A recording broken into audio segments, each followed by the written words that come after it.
ये हमारी जो परंपरा है, हमारे जो प्रोटोकॉल है, उसके बहुत खिलाफ हो रहा है कि कोई मुख्यमंत्री ऐसी इन हाउस मीटिंग को लाइव टेलीकास्ट करे।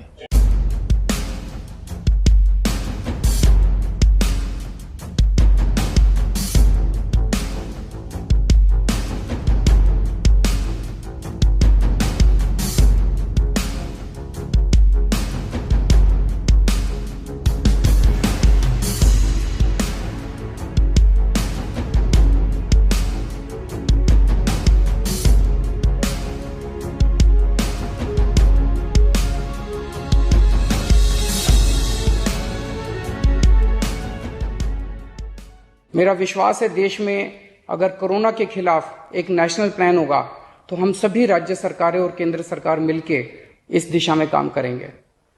सर, कोरोना की वजह से दिवंगत आत्माओं को शांति मिले। हाँ जी सर। ये हमारी जो परंपरा है, हमारे जो प्रोटोकॉल है, उसके बहुत खिलाफ हो रहा है कि कोई मुख्यमंत्री ऐसी इन हाउस मीटिंग को लाइव टेलीकास्ट करें। ये उचित नहीं है। ये हमने हमेशा संयम पालन करना चाहिए।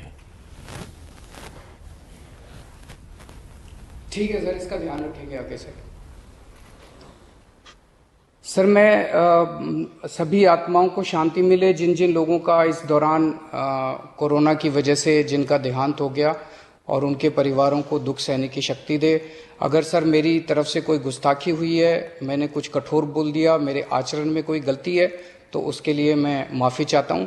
लेकिन अभी तक जितने आज पॉल साहब की जो प्रेजेंटेशन थी वो भी बहुत अच्छी थी, और उसके हिसाब से जो भी हमें निर्देश दिए गए हैं उन निर्देशों का हम पालन करेंगे।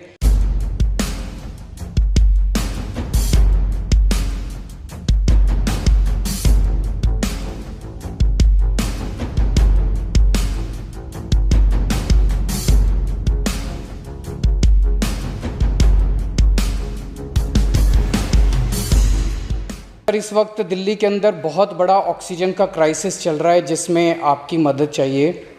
तो प्रधानमंत्री जी, सबसे पहले आपको धन्यवाद देता हूं कि केंद्र सरकार ने दिल्ली का ऑक्सीजन का कोटा बढ़ा दिया है। लेकिन सर, मैं आपसे हाथ जोड़ के प्रार्थना करता हूं कि इस बढ़े हुए ऑक्सीजन के कोटे को दिल्ली तक पहुंचाने में हमारी मदद करें। एक एस्टिमेट के हिसाब से दिल्ली को 700 टन ऑक्सीजन की ज़रूरत है। आपने हमारा कोटा 480 टन कर दिया, बहुत बहुत शुक्रिया।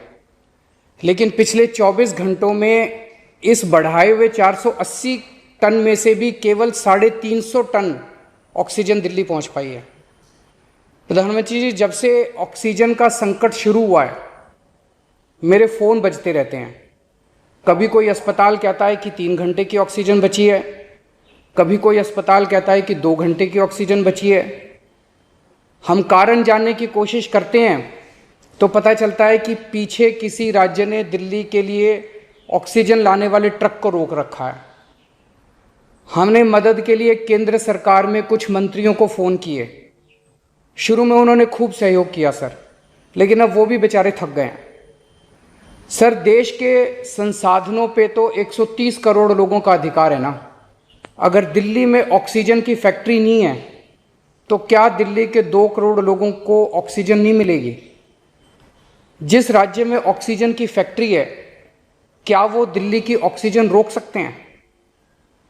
ऐसे में हम क्या करें? सर, मैं आपका बेहद शुक्रिया अदा करना चाहता हूं कि आज आपने ये मीटिंग बुलाई है, बहुत सही समय पे ये मीटिंग बुलाई है। पर सर, मैं आज ये जानना चाहता हूं कि अगर आज या कल या किसी भी टाइम हमारे दिल्ली के किसी अस्पताल में अगर 1 घंटे की, आधे घंटे की, 2 घंटे की ऑक्सीजन बच जाए और लोगों की मरने की नौबत आ जाए, तो मैं फ़ोन उठा के केंद्र सरकार में किससे बात करूं?